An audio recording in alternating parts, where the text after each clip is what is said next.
Alice Godet, bonjour. Alice, bienvenue sur ce plateau. Vous êtes ingénieure à l'ADEME en charge des sujets plastiques et substitution des plastiques. Nathalie Beugnot est également avec nous. Bonjour, vous êtes directrice de la restauration au Crous de Versailles. Le Crous qui, depuis peu, donc, a distribué à ses convives des boîtes en verre pour la vente à emporter. Vous nous direz un petit peu comment ça s'est passé et le retour de cette expérience. Avec nous également, en train de prendre des notes, toujours, Dominique Gombert. Bonjour, bienvenue. Vous êtes le président du groupe de concertation sur les emballages alimentaires du CNA, le Conseil national de l'alimentation, groupe qui a rendu sur ce sujet 3 avis, dont un qui concerne directement la restauration collective. Également avec nous, Bruno Le Saec, directeur général du CIREC. C'est le syndicat pour la restauration collective qui réunit Gennevilliers, Saint-Ouen, Villepinte et Villeneuve-la-Garenne. Je n'ai oublié personne. Super.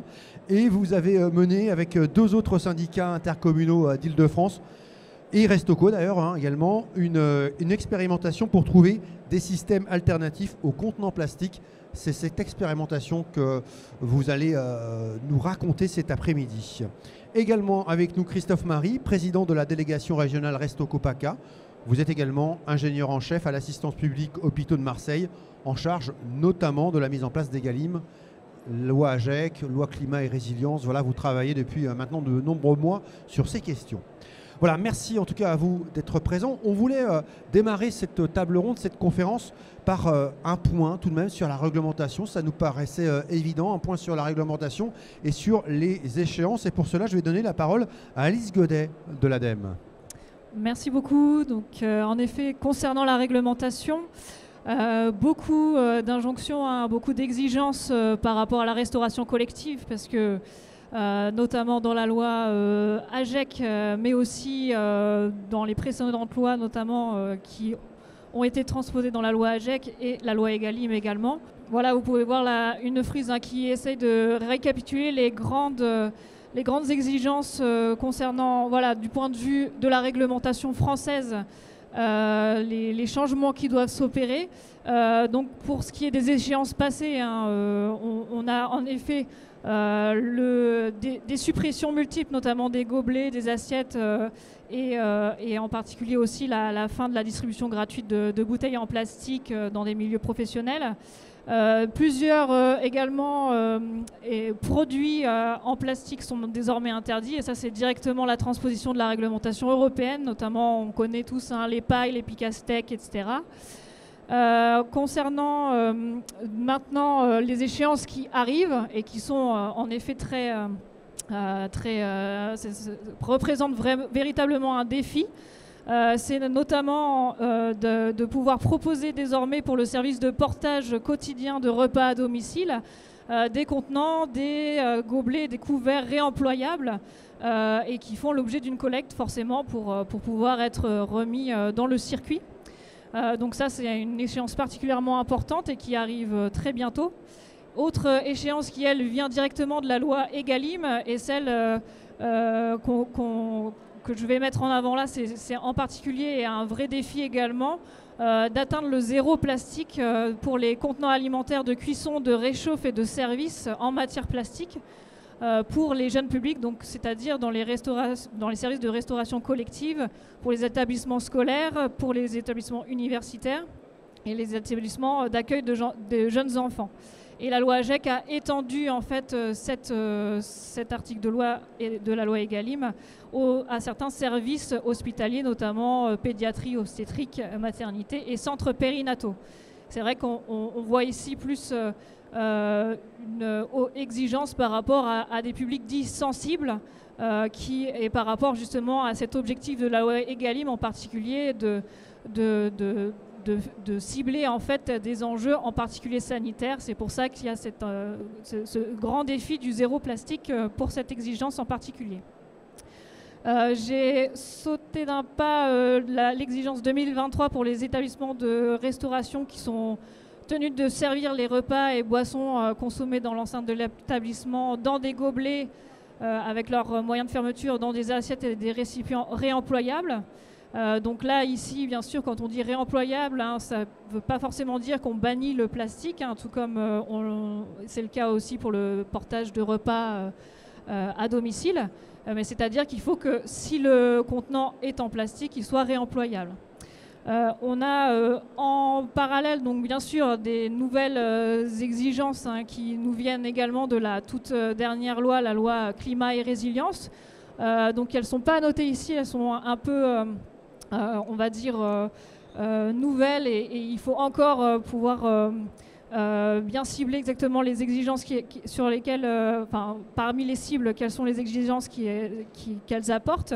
Mais en particulier, à compter du 1er janvier 2025, en fait, les services de restauration collective qui proposent de la vente à emporter devront proposer aux consommateurs d'être servis dans des contenants réutilisables ou composés de matières recyclables notamment.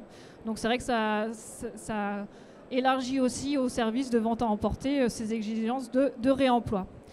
J'ai mis en parallèle parce que c'est vrai qu'il y a des interconnexions, c'est-à-dire tout ce qui a trait aux exigences notamment des emballages. Alors c'est que les contenants ne sont pas tout à fait considérés comme des emballages, mais il y a toujours aussi cet objectif d'en finir avec les emballages en plastique à usage unique et cet objectif finalement de tendre vers 100% de plastique recyclé.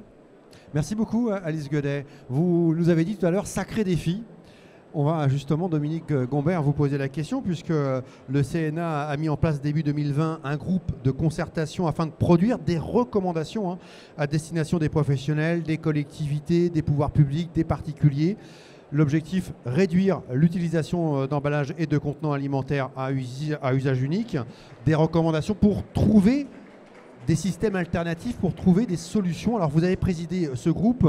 Présentez-nous rapidement peut-être le groupe de concertation, puis surtout on a envie d'entendre évidemment les recommandations formulées. Bon, effectivement, ce groupe de concertation s'est mis en place sous la tutelle du Conseil national de l'alimentation, que chacun doit connaître, donc qui est une instance consultative sous la tutelle de 4 ministères, environnement, santé, consommation, agriculture. Donc c'est vrai que le Conseil avait reçu une saisine assez large qui portait de façon très générale sur la problématique des emballages alimentaires dans le contexte qui vient d'être précisé, un contexte quand même fortement évolutif, Egalim, AGEC, la loi récente aussi, même si elle est arrivée au fil du temps. Et cette saisine était très large, puisqu'elle traitait donc de façon générale de la question de la sobriété des emballages alimentaires et notamment du recours au plastique. Elle traitait aussi de points plus particuliers qui posaient des problèmes d'application. Et donc, un premier problème d'application qui était lié à la question de la suppression des emballages plastiques lors de la vente des fruits et légumes, qui a donné lieu à un premier avis, un avis assez compliqué à bâtir. Un deuxième avis, là aussi très précis, donc celui sur lequel je vais revenir, qui est celui de la question de l'utilisation des contenants dans le contexte de la restauration collective. Et puis un troisième avis plus large qui a été rendu il y a quelques semaines maintenant, qui était relatif à la question générale de la sobriété des emballages alimentaires. Donc le groupe de concertation que je présidais était très large, il y avait une 60aine de participants, certains étant participants à certaines parties des travaux. Évidemment, pour la restauration collective, il y avait des membres particuliers qui ont été amenés à travailler. On a réalisé aussi un certain nombre d'auditions, évidemment. Je dois dire que ce travail est arrivé aussi à un moment assez particulier, évidemment, 2020. Vous avez dit en introduction que les problématiques des emballages et du plastique se posaient, je dirais, à l'aune de 2 dimensions principales. L'une, les questions sanitaires, mais plutôt sous l'angle perturbateurs endocriniens, contaminants, etc. Et puis les questions plus générales de résidus de plastique, de changement climatique. Est apparue dans le cœur du débat la question du plastique qui pouvait être perçu par certains comme étant aussi un protecteur, finalement, au regard de la crise sanitaire et des contaminations, notamment en termes de bactéries, de virus, etc., et qui a amené par moment le groupe à se poser un certain nombre de questions. Voilà. Le groupe, globalement, par rapport aux autres sujets, c'était un sujet qui était très technique, où le groupe a passé quand même énormément de temps à essayer de remettre en perspective, je dirais, les grands enjeux qui provenaient des 2 textes principaux, AGEC et Egalim, parce que souvent, service, cuisson, réchauffe, c'est quoi un contenant, c'est quoi un plastique, et que penser des bioplastiques. Il y a eu énormément de discussions autour de ça, et je dois dire que ça s'est fait plutôt, contrairement à d'autres parties d'instruction de la saisine, ça s'est fait dans un esprit, je je dirais, assez consensuelle, voilà, avec un engagement très fort des différents acteurs, chacun reconnaissant très rapidement qu'il y avait une volonté collective d'avancer et d'aller dans la direction qui était posée par Egalim et AGEC. Donc on a rendu un avis que je recommande à chacun de lire, 87, évidemment, l'avis 87 voilà. qui est téléchargeable. Je vous recommande aussi évidemment les autres avis qui sont par ailleurs fort intéressants. Peut-être dire qu'on a quand même plus focalisé notre travail en matière de restauration collective sur le contexte éducatif, hein, dans le cadre du contexte, du contexte hospitalier, sanitaire de façon générale. Ça ne veut pas dire que les recommandations ne s'appliquent pas, ne valent pas, mais il y a sûrement un petit travail particulier à affiner dans ce contexte-là. Donc, très rapidement sur les ambitions partagées, engagement très fort de l'ensemble des parties prenantes sur la sortie de l'usage unique, sur tendre vers le zéro plastique. Je crois que là, chacun est très au clair. Premier reco, on a beaucoup discuté finalement des alternatives. Les alternatives, alors est-ce que notamment il y aurait des plastiques magiques ou d'autres types, je dirais, de matériaux un peu magiques qui pourraient se substituer au plastique? Aujourd'hui, le constat du groupe est assez clair. Aujourd'hui, en dehors de inox, céramique et verre, on n'a pas identifié dans l'état actuel des connaissances, encore une fois, aujourd'hui sur la base de ce qu'on sait faire, de substituts viables à ces types de matériaux qui peuvent être mis en œuvre, qui supposent évidemment tout un tas de difficultés importantes en termes de logistique, de changement de pratique. On va y venir dans un instant. Qui sont évidemment détaillées dans la vie aussi, sur toutes les dimensions, je dirais, économiques, santé-travail, techniques, environnementales aussi, les questions de nettoyage, etc., qui sont extrêmement complexes. Donc ça, c'était quand même un premier acquis, et notamment, je ne vous cacherai pas que la question des bioplastiques a beaucoup fait discuter, et aujourd'hui, la vie se veut claire sur ce point-là. Deuxième grande reco, les enjeux de formation, évidemment, parce qu'on voit que l'échéance est assez proche, et donc il y a des enjeux de dissémination de l'information, comment ça doit se passer, les pratiques, toutes les conséquences organisationnelles. Donc là, le groupe a fortement insisté sur ce point-là. Et puis, presque associé à cette reco-là, la question de l'identification des chefs de file. On a vu très rapidement qu'il y avait un grand nombre d'acteurs qui étaient impliqués, parfois même au niveau ministériel. Il y a des textes qui dépendent plus évidemment du ministère de l'Environnement, d'autres qui dépendent plus du ministère de l'Agriculture. Le ministère de la Santé est impliqué, il y a un certain nombre d'agences qui peuvent être concernées. Il y a des acteurs techniques, des structures professionnelles, et on a eu non pas l'impression d'une cacophonie, mais l'impression un peu d'une pléthore d'acteurs qui nécessitaient d'être coordonnés finalement pour essayer de mettre un peu en ordre de marche, et notamment si on veut coordonner l'action relative à la recherche peut-être de nouveaux substituts, il y a certainement une action un peu ferme à piloter plutôt que d'essayer de se déployer sur la base de la main invisible, je dirais, un certain nombre d'initiatives individuelles. Donc ça, c'est une reco forte. Et puis la dernière reco, qui est une reco importante, c'est que même si aujourd'hui on pense que pour les principaux usages, les substituts existent, la question des contenants pour lesquels il y a encore de façon résiduelle du plastique se pose. Des plastiques, des résines, etc., pour assurer l'étanchéité. Et donc, comment on doit considérer tout ça? Est-ce qu'on doit imaginer des calendriers progressifs pour être pragmatique? Donc là, le groupe a bien insisté aussi sur la nécessité d'acter le fait qu'on pouvait basculer, mais qu'il y aurait encore un certain nombre de problématiques résiduelles à gérer et qu'il fallait le faire dans le cadre d'un calendrier partagé. Voilà. Et puis on a travaillé aussi en écho fort avec le CNRC, le Conseil national de la restauration collective, évidemment qui a vocation à travailler sur ces questions-là, mais aussi peut-être à approfondir finalement les sujets, notamment les autres secteurs que la restauration collective sur laquelle on avait travaillé, notamment les systèmes de santé, etc., sur lesquels il y a peut-être un certain nombre de problématiques spécifiques qui méritent d'être investiguées. Voilà, en tout cas, on vous invite. Merci beaucoup. Je sais que ce n'est pas évident d'être synthétique, mais en tout cas, on vous invite évidemment à télécharger cet avis 87 sur le site du CNA, dans n'importe quel moteur de recherche. Christophe Marie, vous représentez les adhérents Restoco cet après-midi sur cette conférence. Où en est la restauration collective? Alice Godet nous a dit, il y a des échéances. Il y a 2022 pour le portage à domicile, 2025. C'est proche tout ça. Alors, si vous le permettez, effectivement, on a une chronologie de la loi.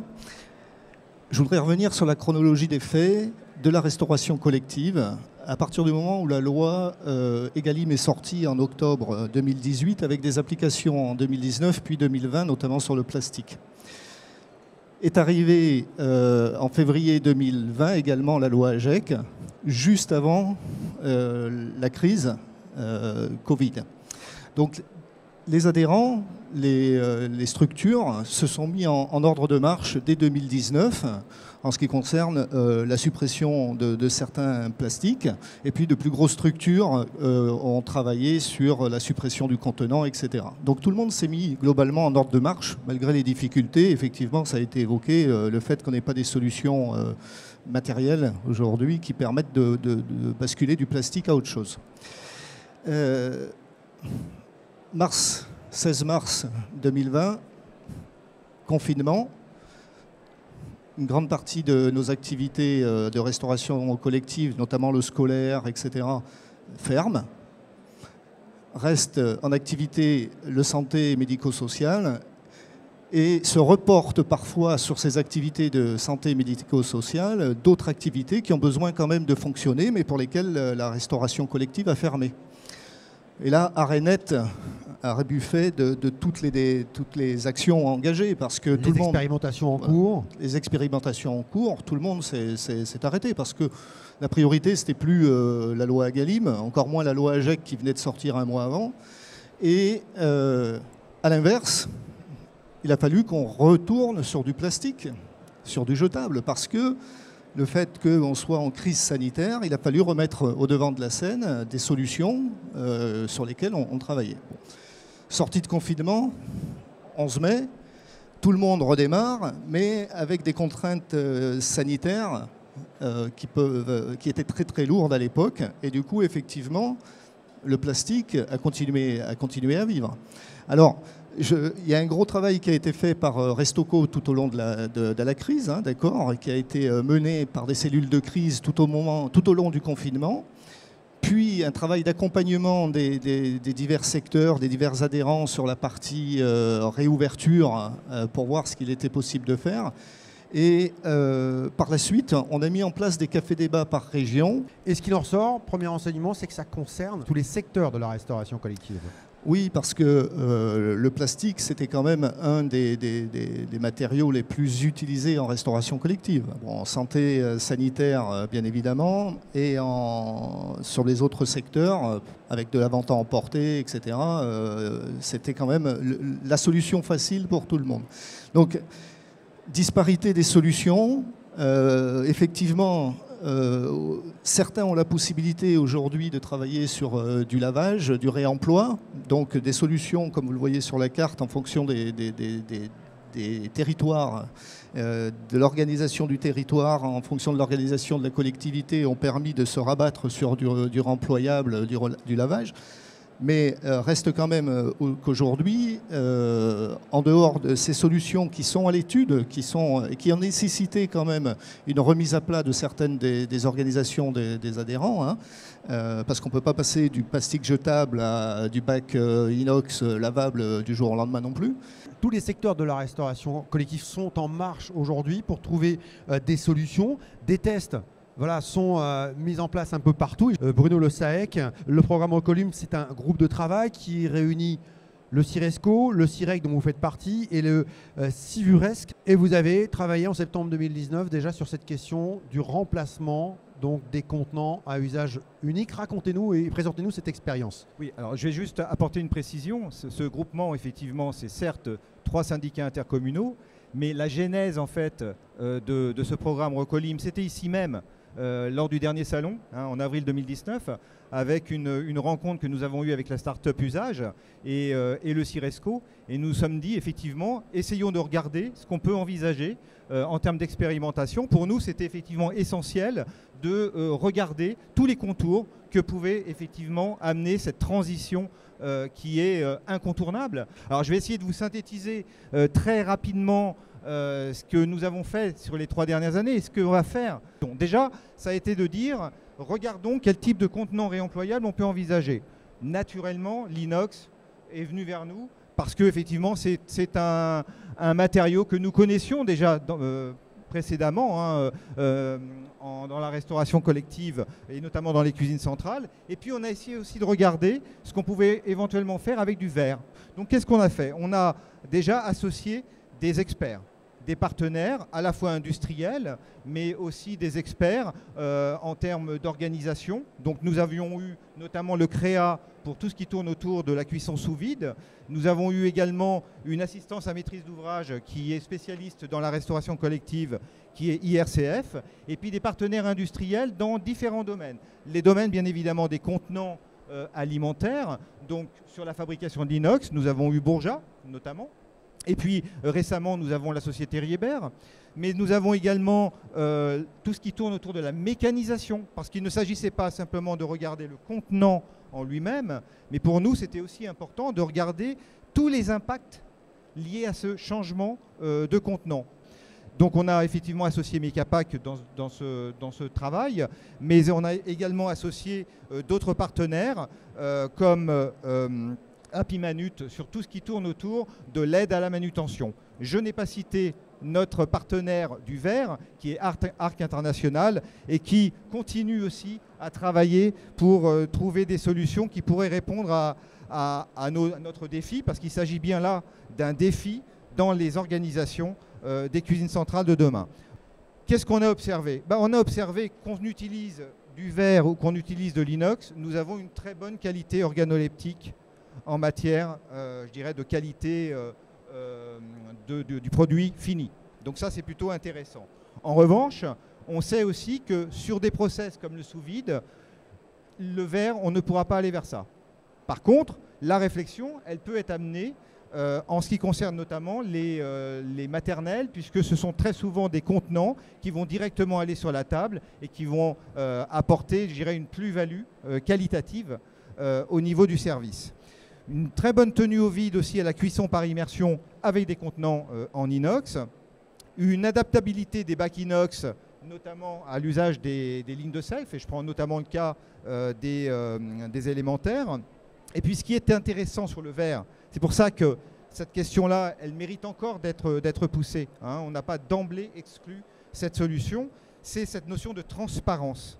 Cette transparence apporte, je dirais, une plus-value considérable qui permet à la fois de favoriser le contrôle à réception pour les opérateurs dans les restaurants, mais aussi de valoriser le produit, je l'ai dit un peu plus tôt. Et enfin, bien sûr, c'est la diminution des déchets d'emballage. Qui dit suppression de l'usage unique, bien évidemment, la question, on est dans une économie circulaire, et donc le contenant, on va le retrouver et il va se remettre en route. Par contre, ça c'est les côtés positifs, mais on a aussi eu et on a observé un certain nombre de problématiques qui ont été d'une part constatées, et là il y aura un réel défi et un réel travail qui est en cours d'ailleurs avec différents partenaires pour trouver un certain nombre de solutions.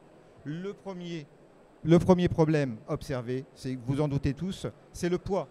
Le poids des contenants réemployables est beaucoup plus lourd que le poids d'une barquette polypropylène quand on est dans une cuisson plus traditionnelle ou une poche plastique, n'en parlons pas. C'est considérable. À titre d'exemple, pour notamment un service de 12 000 repas, ce sont des cuisines centrales de grande dimension, mais qu'on peut retrouver assez facilement en France. C'est en gros sur un seul plat, c'est-à-dire sur le plat principal qui comprend le plat protéique et l'accompagnement, c'est 4 tonnes de plus à transporter. 4 tonnes.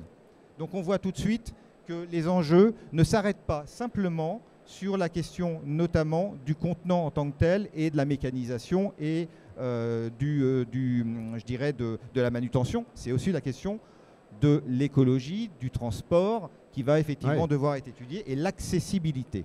Sans oublier les risques de TMS des opérateurs.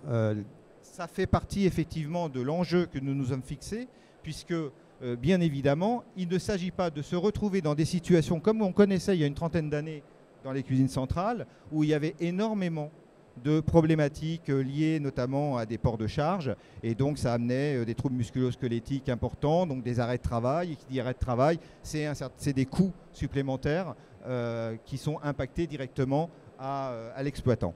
Donc c'est vrai que pour nous, il ne s'agit pas de mener une transition sans tenir compte de tous les contours et notamment ces aspects de la mécanisation, de la manutention, pour faire en sorte que tout puisse se faire dans les meilleures conditions possibles.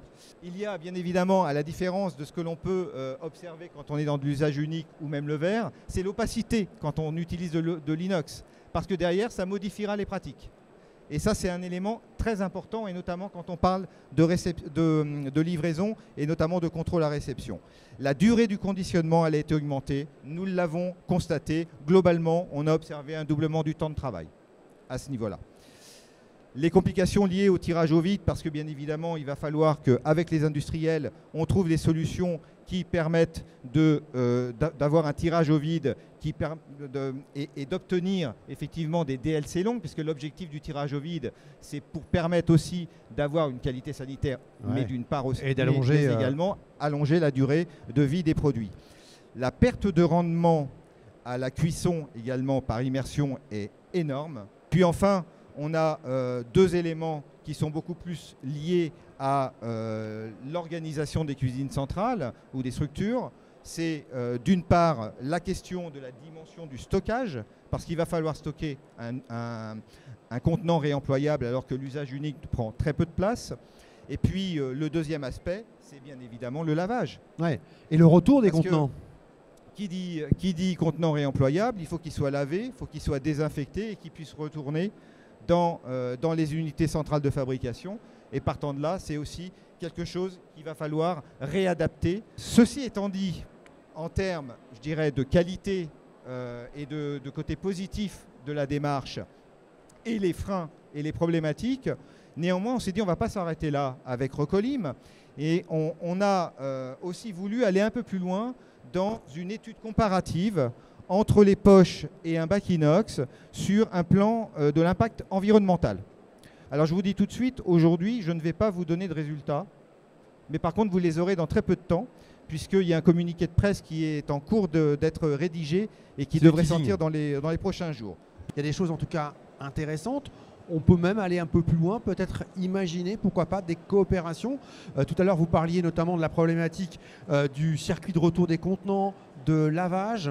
Est-ce qu'on ne peut pas imaginer sur un territoire, pourquoi pas, des solutions communes? Oui, ça fait partie des solutions et la crise nous a permis d'accélérer vers ce type de réflexion parce que lorsqu'on s'est retrouvé en période de crise, des collectivités territoriales qui ont fermé des collèges, des lycées, etc., se sont retournées vers l'hôpital pour savoir comment et avec quels moyens elles pourraient aider l'hôpital. Donc il y a eu des moyens, on nous a envoyé des denrées, on nous a envoyé de l'usage unique, on nous a envoyé des bras.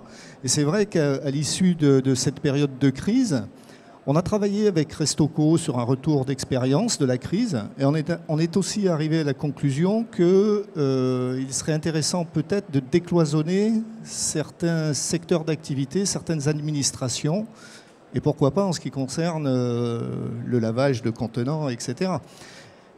Ensuite, on a travaillé avec le Conseil national de l'alimentation sur l'avis 89, non pas l'avis 87, qui concernait le retour d'expérience de la période de confinement. Et là aussi, c'était dans un cadre beaucoup plus pluridisciplinaire. Hein. C'était plus large que l'étude de Restocco, mais il en ressort dans les conclusions que cette notion de territorialité, cette notion de mutualisation, ça fait partie des préconisations. Donc il y a peut-être des choses à travailler avec les industriels, avec les cuisines centrales, avec les établissements. Il y aura le temps d'ici 2025, c'est possible d'ici 2025 ? Je pense que c'est possible, je pense même que c'est déjà en bonne réflexion, ouais, je pense. Il y a l'espoir. Vous vouliez peut-être réagir, Dominique Gombert, à ce que vous avez entendu ? Oui, non, c'est une réflexion en fait assez optimiste parce que c'est vrai que quand on travaillait au cœur de la crise finalement sur cet article 28, etc., on pouvait se dire, le contexte est compliqué, la crise, elle arrive à un mauvais moment, en plus avec des échéances extrêmement proches, comment gérer tout ça. Et finalement, ce qui est intéressant de voir, c'est que sur la base de cet avis, il y a énormément de choses qui sont en cours. Alors évidemment, tout n'est pas résolu, Mais c'est vrai qu'à certains moments, je me souviens, dans le cadre du groupe, les questions qui se posaient, mais finalement, les seuls 3 substituts qu'on identifie, est-ce qu'ils ont une viabilité réelle au regard de toutes les problématiques qui se posent? Et on voit que finalement, en souterrain, il y a eu à la fois énormément de travaux techniques et à la fois énormément de travaux structurants pour essayer finalement d'anticiper cette échéance 2025 qui est extrêmement proche. Et moi, je trouve que, vu de ma fenêtre d'ancien président du groupe de concertation, je trouve que ce que j'entends aujourd'hui donne... Alors, il ne faut pas sous-estimer les difficultés, hein, tant que ce n'est pas fait, ce n'est pas fait. Mais on voit qu'on est dans une démarche vraiment dynamique et qu'on se dirige finalement vers un certain nombre de solutions et de structuration des acteurs qui permettent finalement d'empoigner un changement de... Alors le mot paradigme revient toujours, mais un changement de paradigme qui est quand même majeur au regard des enjeux de la restauration collective, des coûts associés et de toutes les difficultés environnementales de personnel impliqué qui sont évoquées. Nathalie Beugnot, je rappelle, vous êtes la directrice du Crous de Versailles. Le Crous de Versailles qui a mis en place une distribution de boîtes en verre pour la vente à emporter. Vous l'avez fait pendant la crise sanitaire et finalement cette crise sanitaire a accéléré cette distribution. Hein. Tout d'abord, on a fait une réflexion sur 2 notions, la notion d'emballage et la notion de contenant. Et ça, c'est très important parce qu'on a essayé de définir ce qui pouvait être des contenants et définir ce qui était de l'emballage. Pourquoi? Parce qu'on a aussi des cafétérias, des distributions en libre-service, donc il fallait qu'on trouve des solutions par typologie de produits. On a donc réfléchi sur la notion d'emballage qui garantit la sécurité sanitaire du produit avec des produits grâce à la centrale d'achat qui sont en pulpe de coco ou en pulpe de maïs et qui sont thermosellables. Ça nous permet d'avoir une DLC et de garantir évidemment la traçabilité du produit, etc. De l'autre côté, on a aussi tous les produits que l'on sert et évidemment la crise nous a imposé de la vente à emporter dans nos restaurants et on s'est retrouvé un peu sec là pour le coup parce que ce qu'on nous proposait c'était globalement du plastique. Donc on s'est dit non, on va essayer de travailler ensemble. Donc tous les Crous, on s'est réunis régulièrement par Teams et on a essayé de tester des choses.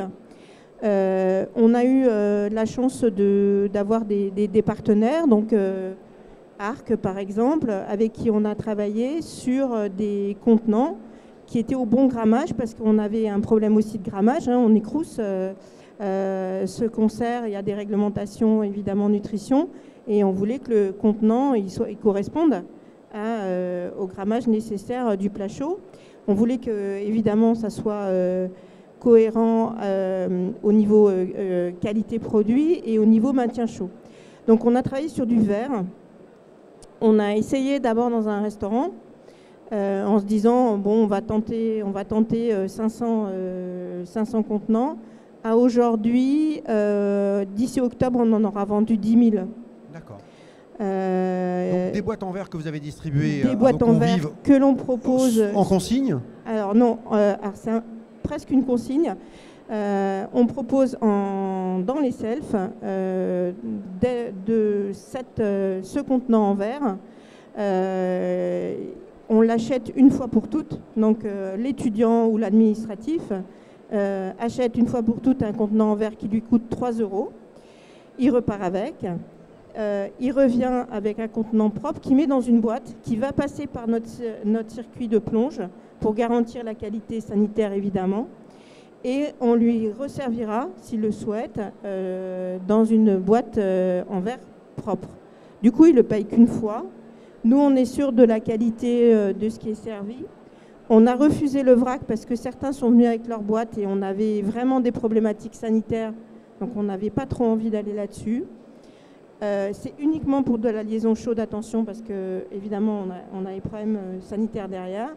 Mais l'idée, c'est vraiment de leur proposer un produit de qualité. Pourquoi du verre? Parce que, comme a dit Bruno, on voit ce qu'il y a dedans. C'est important. Pour nous, on travaille sur la qualité du produit.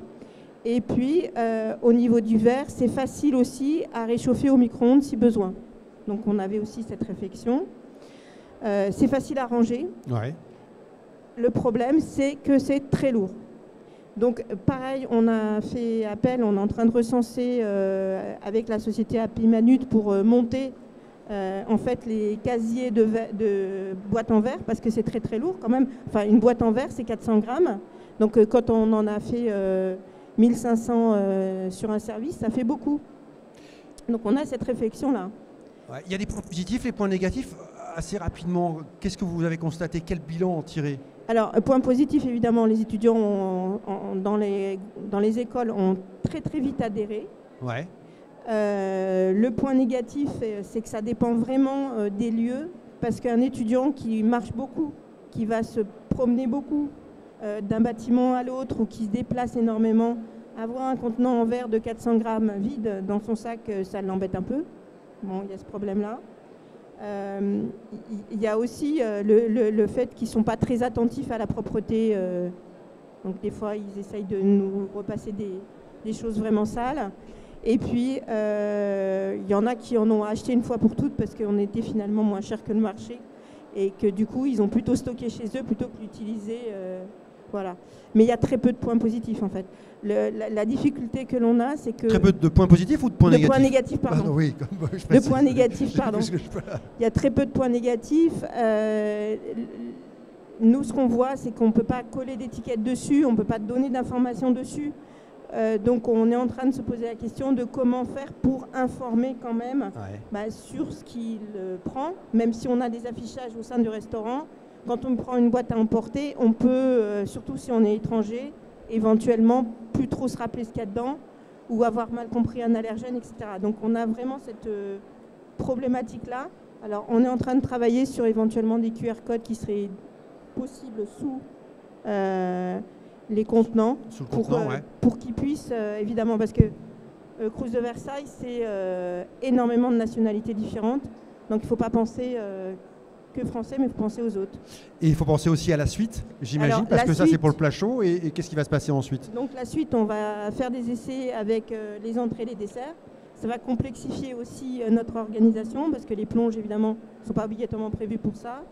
Et puis, il y a cette histoire de poids. Donc il faut vraiment qu'on travaille avec les professionnels sur le poids de ces contenants en verre, qui va être un défi.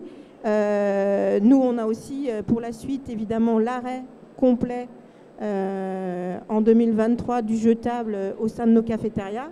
Donc il va falloir aussi qu'on travaille sur ce qu'on a commencé à proposer, des tasses en verre, des couverts en tout ce qui va autour, pour pouvoir proposer toute la vaisselle qui ne sera pas jetable. Et pour la vaisselle et pour les contenants, les emballages réutilisables, là on est en train de travailler aussi pour tout ce qui est vente à emporter. Donc on a vraiment séparé les deux avec des solutions qui sont assez différentes pour que justement on trouve des solutions partout, parce que nous, notre objectif, c'est 2023, c'est vraiment dans pas longtemps. Oui, c'est très proche, effectivement, cette échéance. Ça a profondément modifié votre organisation en cuisine, au niveau du stockage? Oui, parce que même au niveau du service self, il faut qu'on ait un stockage de boîtes, évidemment, parce que tout le matériel prévu en restauration collective, c'est des chariots à assiettes, ce type de choses. Là, il n'y a pas de chariot à contenant en verre, donc il faut repenser l'espace. Et quand, grâce au repas à 1 €, vous avez 1500 repas de servis à la place des 800 habituels, et là, tout de suite, c'est très, très compliqué. Voilà. Donc, il y a encore énormément de travail à faire pour que ça soit faisable pour les agents. Comme disait Bruno, on a vraiment des consciences que pour les agents, c'est plus difficile à servir, hein. C'est moins facile. Donc, il faut vraiment réfléchir à ça, parce qu'il y a des manipulations de plus, donc des gestes en plus.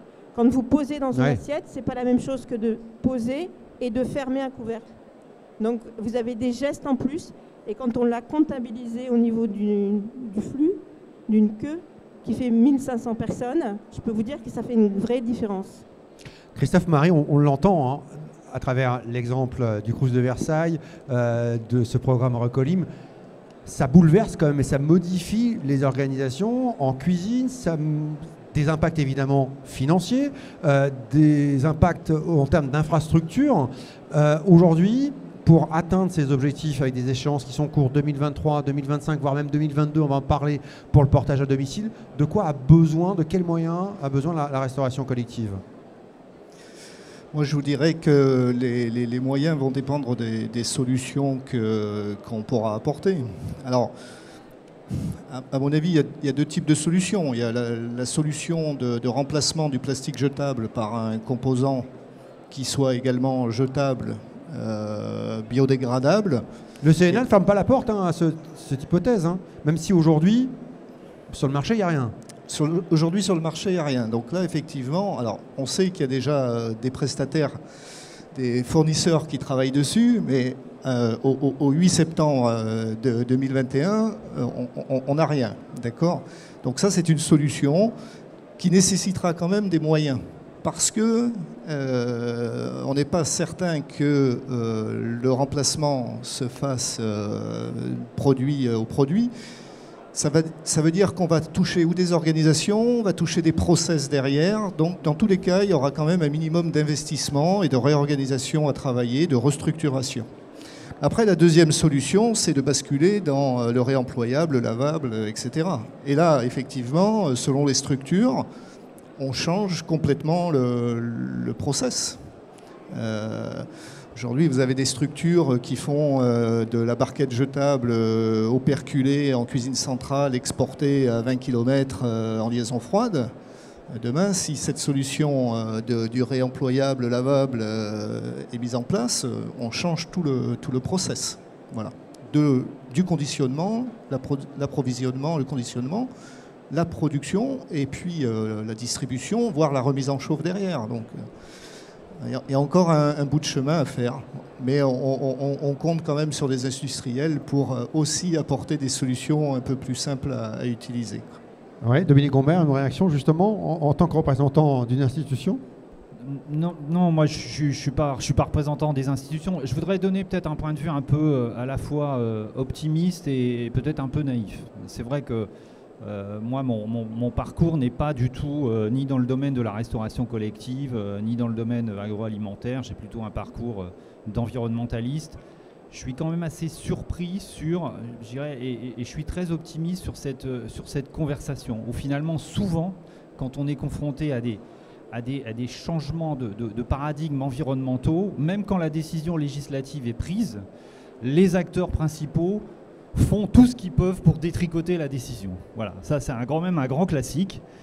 Et là, globalement, c'est pas ça qu'on entend. Alors je sais pas si à un moment donné, quand les gens seront vraiment dos au mur le 31 décembre 2024, il y aura peut-être un certain nombre de crispations. Dans tous les cas, aujourd'hui, je n'entends personne, et je n'ai entendu personne dans le cadre du groupe de concertation dire l'article 28, Egalim, AGEC, etc., c'est du grand n'importe quoi, on peut pas, on n'ira pas, etc.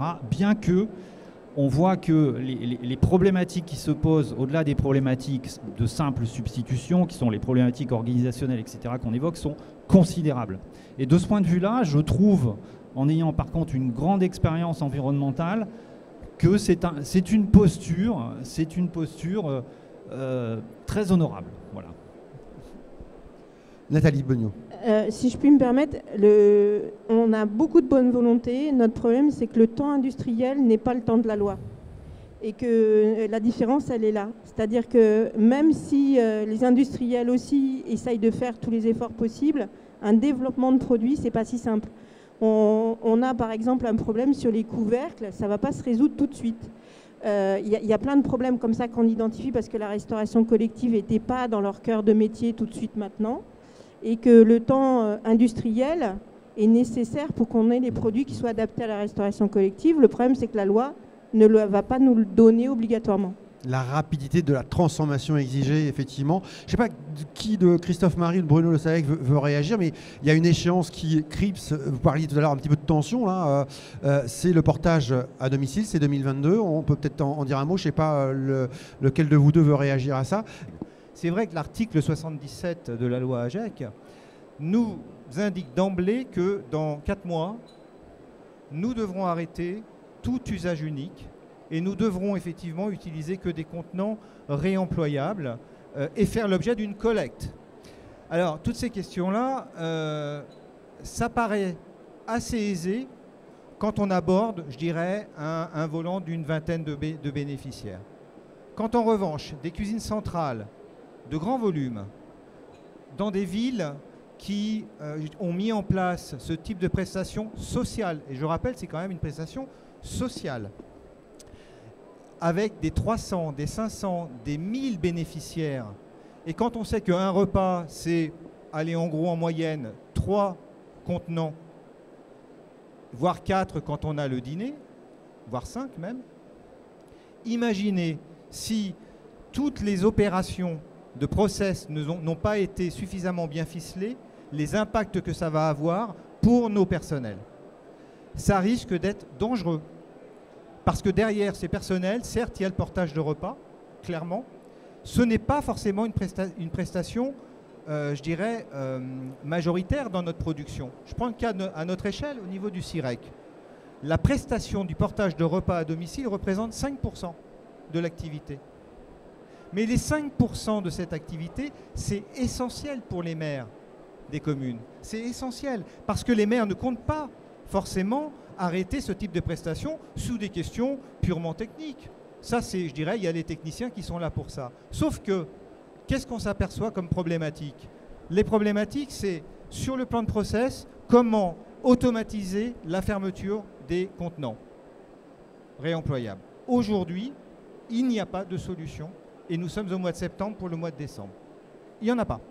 L'ADEME le dit, hein, des exigences, certaines exigences seront plus difficiles à atteindre que d'autres, mais il y a des dispositifs de soutien. C'est ce que vous souhaitez également nous dire cet après-midi. Oui, en effet, l'ADEME est opérateur du plan de relance de la France, et dans ce cadre, il existe en particulier un dispositif de soutien qui aide justement à la réduction, la substitution, le réemploi des emballages et des contenants, notamment en plastique à usage unique. Et justement, dans ce cadre, il est tout à fait possible justement d'avoir des aides sous forme de subventions pour aider justement des expérimentations, hein. C'est-à-dire qu'on l'a vu, ça demande beaucoup d'adaptation, d'organisation, notamment quand il s'agit du réemploi, un petit peu aussi quand il s'agit de l'usage unique, mais on n'a pas encore vraiment beaucoup d'alternatives, et ainsi que des investissements. Donc il ne faut pas du tout hésiter, et il ne faut pas tarder non plus à vous rapprocher, en fait, si vous avez un projet de ce type, des contacts de ADEME en région, dans les directions régionales de l'ADEME, qui pourront vous renseigner justement sur ce type d'aide qui permettent justement de relever ces défis. On l'a compris, beaucoup d'optimisme, beaucoup d'espoir sur ces questions en tout cas. Merci à vous, passez une belle journée.